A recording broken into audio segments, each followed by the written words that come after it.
Okay, നമസ്കാരം. ഞാൻ doctor Binil K C M Babu, Ernakulam Indira Gandhi cooperative ഹോസ്പിറ്റലിൽ കൺസൾട്ടൻറ്റ് ജനറൽ ആൻഡ് ലാപ്രോസ്കോപ്പിക് സർജനാണ്. ഇന്ന് ഞാൻ പറയാൻ പോകുന്ന വിഷയം ഫിസ്റ്റുല ഇനേന, മലദ്വാരത്തിൽ വരുന്ന ഫിസ്റ്റുല എന്ന് പറയുന്ന അവസ്ഥയെക്കുറിച്ച് സംസാരിക്കാൻ പോവുകയാണ്. എന്താ ഫിസ്റ്റുല? ഫിസ്റ്റുല എന്ന് പറയുന്ന ഒരു അവസ്ഥ, ഒരു ഫിസ്റ്റുലിൻ്റെ ലിറ്ററൽ മീനിങ് ഒരു പാത, രണ്ട് ദ്വാരമുള്ള ഒരു പാത തന്നെയാണ് നമ്മൾ ഫിസ്റ്റുല എന്ന് പറയുന്നത്. യൂഷ്വലി പേഷ്യൻസ് പ്രസൻറ്റ് ചെയ്യുന്ന മലദ്വാരം ചുറ്റും ഇരിക്കുന്ന ഒരു ഇൻഫെക്ഷൻ ആയിട്ടാണ് വരുന്നത്. യൂഷ്വലി ഇതിൻ്റെ കാരണം മലദ്വാരത്തിലുള്ള ഗ്ലാൻഡ്സ് അല്ലെങ്കിൽ അവിടെ നിന്ന് സെക്രീറ്റ് ചെയ്യുന്ന ഒരു മുടിനാരെന്ന് വരുന്ന ഒരു സിസ്റ്റ് പോലൊരു സാധനം, അത് ഇൻഫെക്ഷനായി ആ ഇൻഫെക്ഷൻ അകത്തോട്ട് കയറുന്ന ഒരു അവസ്ഥയാണ് ഈ ഫിസ്റ്റുല ആയിട്ട് വരുന്നത്. ഇത് എങ്ങനെ നമ്മൾ ഐഡൻറ്റിഫൈ ചെയ്യുന്നത്?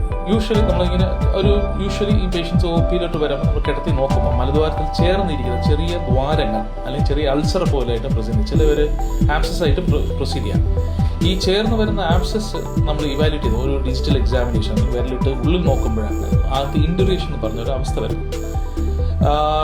രോഗിയിൽ യൂഷ്വലി പെയിൻഫുൾ ഡീഫിക്കേഷൻ ഒരു ബുദ്ധിമുട്ട് ആയിട്ടാണ് യൂഷ്വലി പ്രസന്റ് ചെയ്യുന്നത്. ഇത് ഡയഗ്നോസ് ചെയ്യുന്നത് ഒന്ന് റെക്ടൽ എക്സാമിനേഷൻ, ഒന്ന് MRI സ്കാൻ ചിലവർക്ക് നമ്മൾ എടുക്കാറുണ്ട്. വളരെ ചുരുക്കത്തിൽ നമ്മൾ ഈ മൾട്ടിപ്പിൾ ഫിസ്റ്റുലകളുള്ള സമയത്ത് നമ്മൾ ഈ കൊളോണോസ്കോപ്പി എന്ന് പറഞ്ഞൊരു അവസ്ഥ, ഒരു ടെസ്റ്റ് കൂടെ നമ്മൾ ചെയ്യാറുണ്ട്. ഓക്കെ, എന്തെല്ലാം ടൈപ്പ് ഓഫ് ഫിസ്റ്റുലാസ് ഇപ്പോൾ രണ്ട് ടൈപ്സാണ് യൂഷ്വലി കാണുന്നത്. ഡയറക്റ്റ് ട്രാക്റ്റും ഇൻഡയറക്റ്റ് എന്ന് വെച്ചാൽ നേർ വഴിയിൽ പോകുന്നു, ഇങ്ങനെ കറങ്ങി ചുറ്റി പോകുന്ന ഫിസ്റ്റുലാസാണ് ഇപ്പോൾ നിലവിൽ ഇങ്ങനെ കാണാറുള്ളത്. ഈ ഫിസ്റ്റുലാസിൻ്റെ ട്രീറ്റ്മെൻറ്റ് യൂഷ്വലി ഫസ്റ്റ് നമ്മൾ അതിന് ഇൻഫെക്ഷൻ ആദ്യം കൺട്രോൾ ആക്കാം. അത് ഇൻഫെക്ഷൻ കണ്ട് നമ്മൾ ആൻറ്റിബയോട്ടിക്സ് ഉപ്പുവെള്ളത്തിലിരുത്തുകയും അങ്ങനത്തെ സിംറ്റമാറ്റിക് കെയർ ആണ് കൊടുക്കുന്നത്. പിന്നെ കുറച്ച് കാലം മുമ്പ് വരെ ഫിസ്റ്റുലാസിന് ഓപ്പൺ സർജറി അല്ലാതെ വേറെ ചികിത്സയില്ല. ഇപ്പോൾ ഈ കാലഘട്ടത്തിൽ നമുക്ക് ലേസർ ചികിത്സ ലഭ്യമാണ്.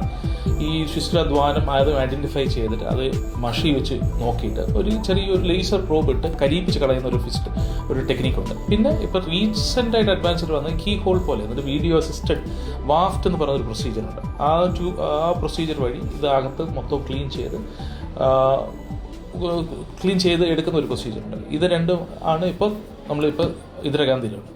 അപ്പോൾ ഇതിന് സംബന്ധമായി എന്തെങ്കിലും സംശയമുണ്ടെങ്കിൽ ഇന്ദിരാഗാന്ധി ഹോസ്പിറ്റൽ സമീപിക്കാം. നന്ദി, നമസ്കാരം.